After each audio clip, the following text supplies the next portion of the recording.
E a gente começa falando sobre Daniel Vorcaro e todas as implicações. Ele vai ou não para uma prisão comum? Tainá Falcão vai trazer esse bastidor em instantes.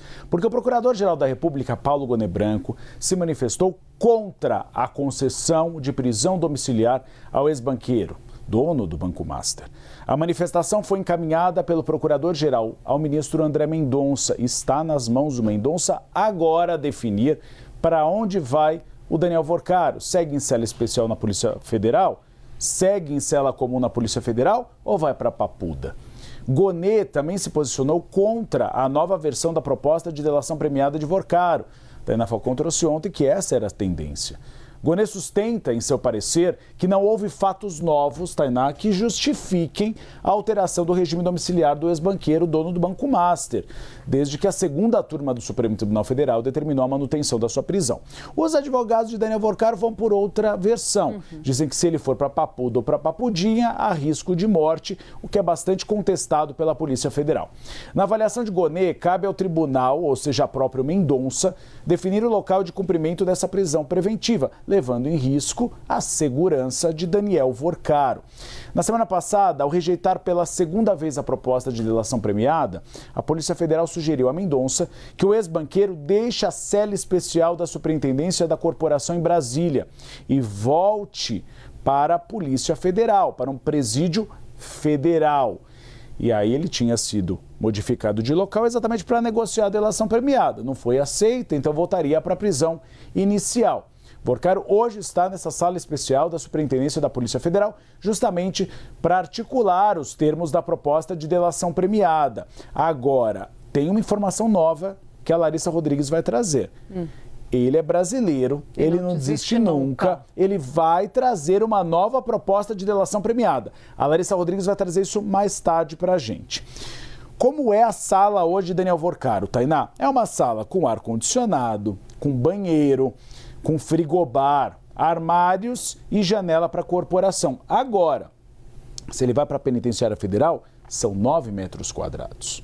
Não tem ar-condicionado, não tem frigobar. É um chuveiro, um local para colocar um colchão e uma mesinha. Ele não pode fazer banho de sol, ele não tem a visita de seus advogados quando quiser. Então é uma situação bastante diferente. Lembrando, ele teve um surto quando estava preso nessa penitenciária. Esmurrou a parede, né? Disse que não ficaria lá de jeito nenhum. Mas para isso ele precisa apresentar uma proposta de delação premiada que seja crível, né? O que acontece, está muito claro que o Daniel Vorcaro, ele está tentando ganhar tempo.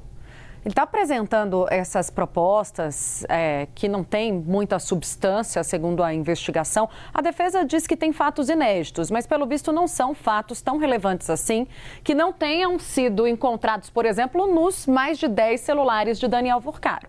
A estratégia me parece que ele está tentando ganhar tempo e mais, é o sentimento hoje na Procuradoria-Geral da República, quando eu falava ontem com o entorno do Gonet, quando a gente antecipou a informação de que seria rejeitada a delação, é de que ele, embora eles não compreendam muito bem se isso vai dar certo ou não, acham que não vai dar certo, na verdade, eles entendem que o Daniel Vorcaro ainda tem a esperança de ser salvo pelos amigos, de ser salvo pelo sistema, de ser salvo por quem ele ajudou, né? Porque ajudou todo mundo, de todos os poderes, de todos os espectros políticos, de todos os partidos. É uma crise suprapartidária essa do Master.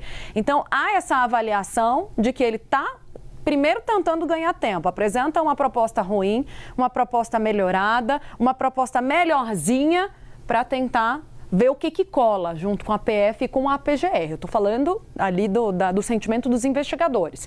E depois, essa ideia que começa a circular ali na investigação de que ele tem a esperança de que vá ser salvo pelo sistema.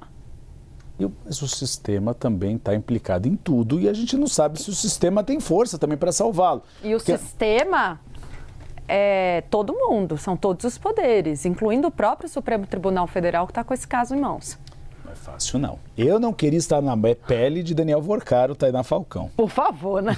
Uribe, vou contar então aquele bastidor que você já adiantou sobre o que passa na cabeça do ministro André Mendonça agora com a rejeição da PGR.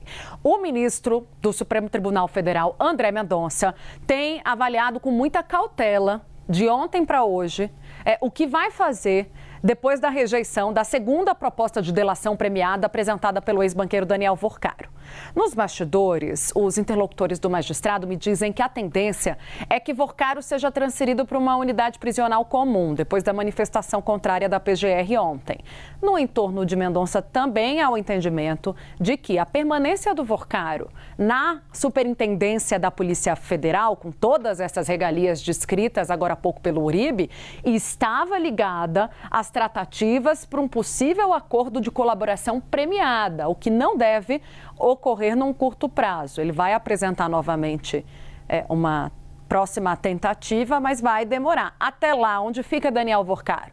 Auxiliares do Mendonça afirmam que os impactos de uma eventual transferência que não ocorreria de forma automática precisam ser levados em conta nesse momento, ou seja, nada de ser feita uma decisão de forma assodada, na esteira da decisão da PGR. A expectativa é que Mendonça decida com calma nos próximos dias qual será o destino do ex-banqueiro. Apesar de a transferência para uma unidade comum, como a gente vem adiantando, ser considerado o cenário mais provável. Diferentes alternativas, no entanto, já surgem no radar como uma opção. Aí cada um tem sua preferência e sua rejeição. Entre elas, a manutenção do Vorcaro na Superintendência da Polícia Federal aqui no Distrito Federal. Ele está atualmente lá ainda, segue por lá hoje, mesmo depois da rejeição da delação. A própria PF, no entanto, tem defendido que Vorcaro precisa sair de lá, dessa carceragem, nessa sala. Na verdade, é um quarto, né, montado para receber esses presos provisórios. Com o argumento de que, sim, a unidade aqui em Brasília existe para detenções temporárias e que a permanência do ex-banqueiro já prolongada tem alterado a rotina desses policiais. A hipótese, contudo, de permanecer na superintendência, de transferência, voltando aí para o que eu disse, né, que é a principal tendência que está na nossa tarde do presídio comum, tem uma outra resistência de uma outra polícia, a Polícia Penal Federal, dizendo que o sistema penitenciário federal foi criado para custodiar presos de alta periculosidade, especialmente aquelas lideranças de organizações criminosas que ficam numa situação de isolamento extremo, o caso do Marcola. Além disso, o regime prevê muitas restrições a visitas, a contatos externos com advogados, banho de sol e outras coisas. Integrantes do Supremo têm recordado, né, de ontem para hoje, que o próprio ministro decano da Suprema Corte, Gilmar Mendes, manifestou recentemente um entendimento de que essa medida poderia representar um tratamento mais rigoroso do que o necessário para o caso do Daniel Vorcaro. A última possibilidade, vejam, são 3, todas elas com diferentes implicações, seria levar Daniel Vorcaro para o 19º Batalhão da Polícia Militar do DF, esse nome gigante. Tudo isso resumido em um único nome, uma única palavra, a Papudinha. Você já ouviu falar mais de uma vez, centenas de vezes aqui no Bastidores sobre a Papudinha. Onde está o Anderson Torres, onde está o ex-BRB.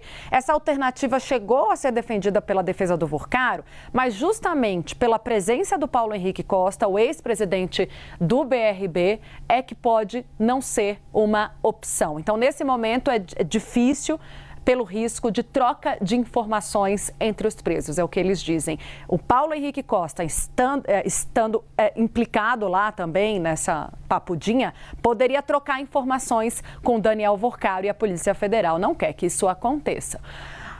Vamos lá, a gente já trouxe esse monte de opção para vocês entenderem para onde pode ir Daniel Vorcaro. Ninguém sabe ainda, até porque no gabinete do Mendonça hoje o que se diz é o ministro está avaliando prós e contras.